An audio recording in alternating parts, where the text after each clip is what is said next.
Dur yog'di. Xurshid Do'stmuhammad. Favqulodda fojia yuz berishi mumkinligi hech kimning tushiga ham kirmagandi. 3 kundurki yugur, chopa-chopdan tinim bo'lmadi. Kim shodiyonaga atab yangi yengilbosh tiktirgan, kim sovg'a salom izlagan, yana kimlar qamishdan bel bog'lab, qo'l oyog'i chaqqon xizmatchilar safidan joy olgan desangiz. Duryog'da esa to'y boshi.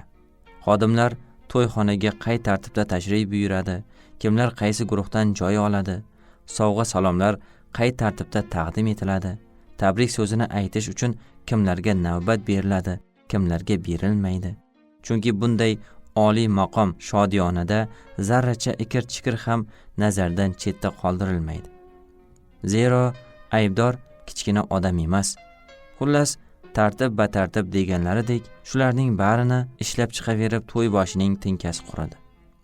Rais buvaning kutilmaganda "Ba'zimni uyda qilamiz" degan gapi hammasidan oshib tushdi. Taajjub. Axir bir imo qilsa, shaharning manaman degan to'yxona-yu bazmxonalarining hashamatli eshiklari lang ochiladi-ku. "Yo'q", dedi u gapni ikki qilishlariga o'rin qoldirmay. "Hayotda bir marta bo'ladigan xursandchiligimni o'zimning kulbamda o'tkazay." Illo raisning kulbasiga uncha-muncha dabdabaxona egalari havas qilsa arzir ekan. Duryog'di bunga ich-ichidan tan berdi. U kecha bu xonadonga 2 dafa keldi. Bazm maydonini ko'zdan kechirdi. Dov-daraxt u gulzorni tartibga keltirishganini ko'rdi. So'ngra arzanda mehmonlar uchun maxsus, xodimlar va hokazo mehmonlar uchun alohida joy hozirlatdi. Hofizlar u mashshoqlar, raqqosalargacha bir-biridan ko'rkam, bir-biridan suluv supachalar yasattirdi. Bugun esa boshqalardan xiyla ilgari kelib, yana bir qo'r bog' aylandi. Chappar urib ochilgan, biri-biridan noyob va nodir gullardan nigohini uzolmay qoldi. To'g'ri, rais hayotda qo'liga gul qaychi tutmaganligini, idora bog'boni erta bahordan to kech kuzga dovur mana shu bog'dan chiqmasligini yaxshi biladi u. "Bas", dedi u uzoq masofani ortda qoldirgan poygachilik nafasini rostlayotib. "Nihoyat yetib keldik." Duryog'di mamnun chehra bilan mehmonlarni ichkariga taklif qilarkan, ichidagi gaplarning sharpasini ham sirtiga chiqarmadi albatta. Uning alami ichida edi. 3 kundan buyon tinim bilmagani undan nariga, lekin yurakkinasining allaqayrida pusib yotgan alam o'ti alanga olgancha o'chay demas, o'chish qayoqda? Dam-badam olovning ajdaho tili vujudini kulga aylantirmoqchidek zaptiga olayotgandi. Bu alanga, bu olovga gugur chaqilganiga ancha bo'lgandi. Qo'l ostidagilarga "Taqdiring mening qo'limda" deb dag'dag'a so'kishdan huzur topadiganlar toifasidan edi rais buva. O'rni kelsa, kelmasa, birovga igna suqib turmasa, ko'ngli halovat topmas, ishlar yurishmayotgandek, odamlar uning raisligini unutib qo'yayotgandek xavotirga tushardi. Yong'oq ko'proq yetakchi boshqarma boshlig'i Duryog'dining boshida chaqlardi. Vaholanki Bobro boshqarma boshlig'i bo'lmish Duryog'dining katta jamoada izzat hurmatini joyiga qo'ymaydigan xodim yo'q. Zero u kiroyi xushmuomala, chehrasidan tabassum arimas, biron kimsaga sen degan odam emasdi. Rais janoblari esa boshqarma boshlig'ining ismidagi Durdan hayiqardi. Durni tilga olgisi kelmas, bordi-yu bexosdan tilga olsa yoxud boshqalarning zabonidan durni eshitsa, o'zini qadr-qimmati yerga urilgandek his etardi. Shu bois "Yog'di" deb chaqirardi uni. Idorada azaldan o'rnatilgan ichki tartib intizomga ko'ra, Duryog'di qo'lda qalam daftari bilan darhol rais buva huzurida hozir-u nozir bo'ladi. "Assalomu alaykum." "Labbay", deydi u olampanoh huzuriga qadam qo'yar qo'ymas. Rais buva darhol maqsadga ko'chmaydigini emas, boshqarma boshlig'i kirib kelganini hatto sezmaganlikka oladi. G'oyatda zarur yumush bilan band odamdek ko'zoynakli nigohlarini qadab, allanimalarni titkilab, yozib chizishda davom etadi. Duryog'di qaytib damini chiqarmaydi. Og'irligini dam bu oyog'iga tashlab, poygakda qaqqayib turaveradi. Nihoyat rais bosh ko'taradi. deydi dimog'ida do'rillab. Qachon kelding? Salomni yeb qo'ydingmi? Chaqirgan zahotingiz kirdim. Salom ber, u gapini adog'iga yetkazmaydi. Qor yog'gandek kirasan-da yog'di, tovushing chiqmaydi. Duryog'di biror so'z aytib baraka topmasligini yaxshi biladi. Shuning uchun o'lganining kunidan jilmayib qo'ya qoladi. Menga qara, deydi rais buva. To'satdan bag'oyat muhim bir masala yodiga tushgan odamdek jiddiy tortib. Duryog'di qo'lidagi qalam daftarni yozishga chog'laydi. Rais davom etadi. Buncha kichkinasan, jimitsan.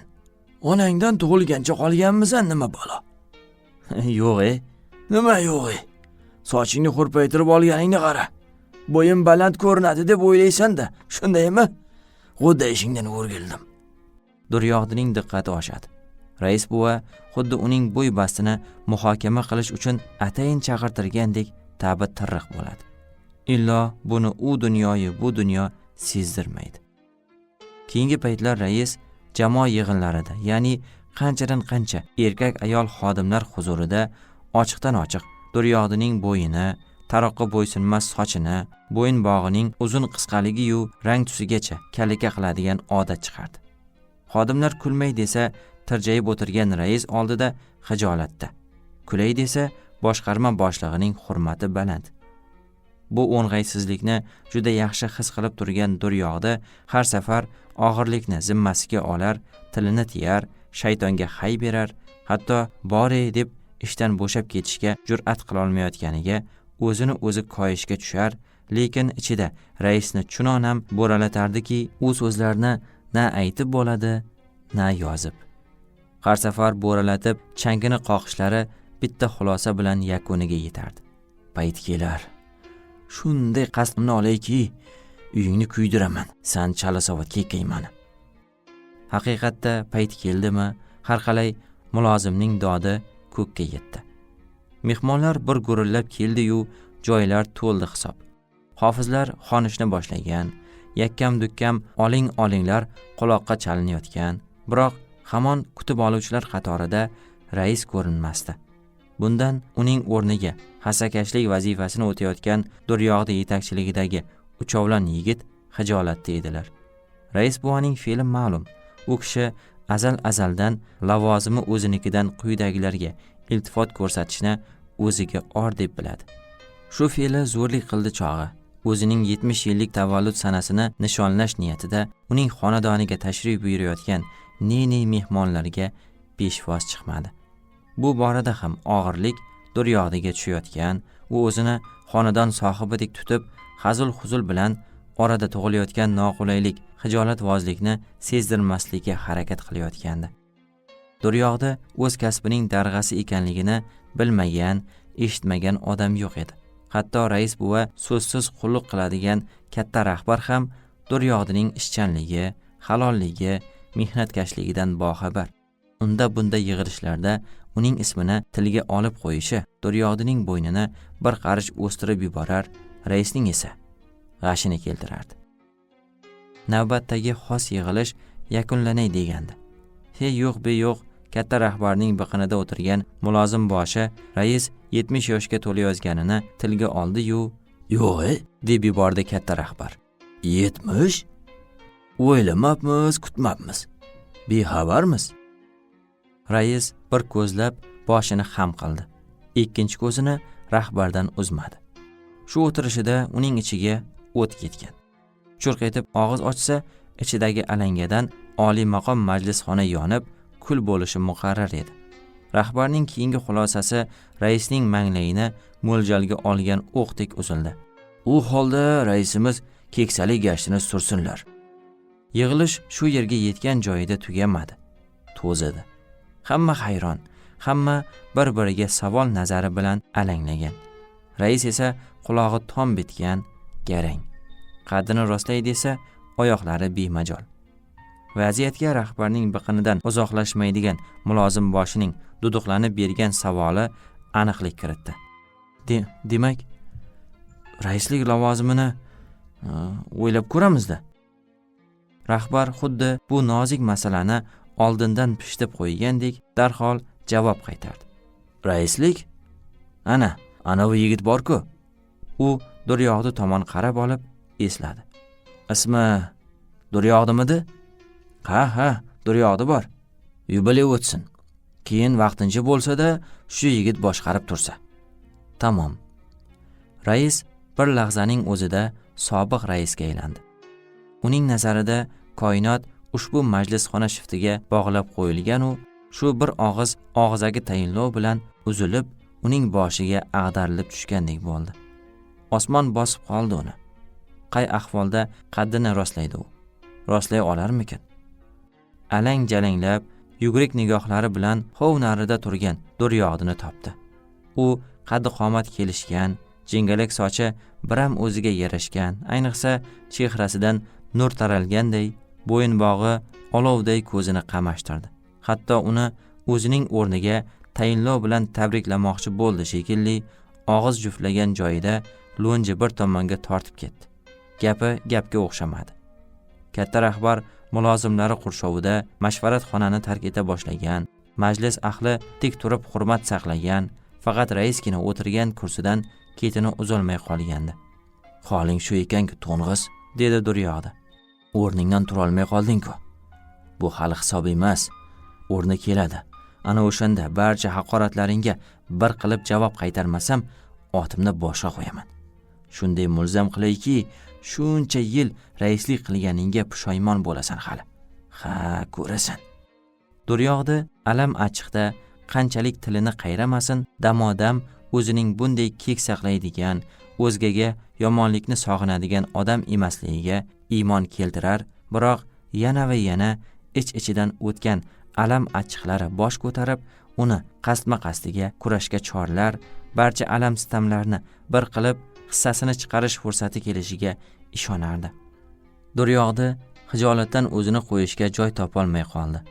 U ayb ish qilgan odamdek xodimlar bilan og'zaki tayinlov mavzusida gap ochilishini istamas, raisga ko'rinmaslikka urinar, ro'para kelsa ko'zini undan olib qochar, rais esa bamisoli quturdi. Quturishi kinoya, kesatiq, pichinga ko'chdi.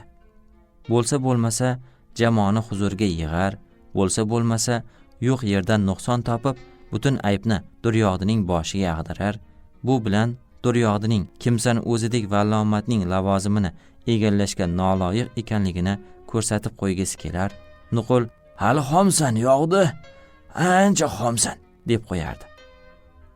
Ochig'ini aytganda, shu kunlarda Duryog'didan ko'ra raisning mushkuli og'irroq edi. Chunki Duryog'di uchun raislik kursisini egallashdan ko'ra raisdan eshitgan ko'rgan sitamlarining alamini olish muhimroq edi. Shu pinhona maqsad uning ichida toshdek qotgan edi. Rais esa hiqildog'iga qadar mavhumlik botqog'iga botgan, lavozimidan ketadimi, yo'qmi, ketsa qachon ketadi, qay zaylda ketadi, shuncha yil dovruq solib qilgan xizmatlari nechog'li qadrlanadi, qadrlanmaydi va nihoyat alhol bu taxta ravon nahotki mana shu Yog'diga nasib etadi. Qalashib kelgan bu savollar boshi uzra yopirilib, 2-3 kunning ichida uni ezib qo'ydi. Qaddini bukib qo'ydi. Shashdi-yu vajohatini sindirib tashladi. Shu o'y xayolda yursa, qadami chalishib ketar, gapirsa duduqlanar, o'tkazayotgan yig'ilishlari ham odatdagilariga o'xshamas, hatto xodimlarni nima sababdan chaqirtirdi, ularga qaysi muhim va zarur gapni aytmoqchi edi, kimlarni alqab, kimlarga tanbehlar yog'dirmoqchi edi, zumda unutar, boshini yelkalari orasiga tortib, qisinibgina o'tirgan Duryog'dini ko'z qirining tig'iga bog'lagancha unga chang solardi. Aftidan raisga keksalik gashtini surish imkonini berish masalasi unutilgandek edi to'satdan. To'satdan mish-mish bolaladi. Bolalash ham gapmi? Qanot yozdi. Qanot yozish ham gapmi? Og'izdan og'izga shataloq otib, hamma yoqni changitib yubordi. O'sha bir og'iz gapi bilan g'alvaning uyasini qo'zg'agan mulozim boshi raisga qo'ng'iroq qilganmish. 3 kunning ichida yubileyni o'tkazing, xizmatingiz katta, tantanaga o'zimiz bosh bo'lamiz deganmish. Keyingi 3 kunda 3 yilga tatiydigan voqealar yuz berib ulgurganining boisi shunday edi. Biroq shodiyonaga bosh bo'lishga va'da berganlar hiyla hayallashdi va birdan ko'zlari to'rt bo'lib darvozaxonada qadalib turib qolgan Duryog'dining cho'ntak telefoni kutilmagan maqomda nag'ma qildi. U telefonni qulog'iga olib bormasidan ilgariyoq arzanda mehmonlar kelishayotganini sezdi. Darhol yigitlardan birini ichkariga yugurtirdi-da, o'zi ko'chaga chiqdi. Shu payt xaloslagancha yonida paydo bo'lgan rais mashinadan tushib kelayotgan 3 nafar mulozim va mulozim boshi qarshisiga quloch ochib, chehrasi charaqlagancha peshvoz yurdi. Shundan keyingina boyadan beri bazmxonani bosib turgan ko'zga tashlanmas dud bo'ron pardasi ko'tarildi.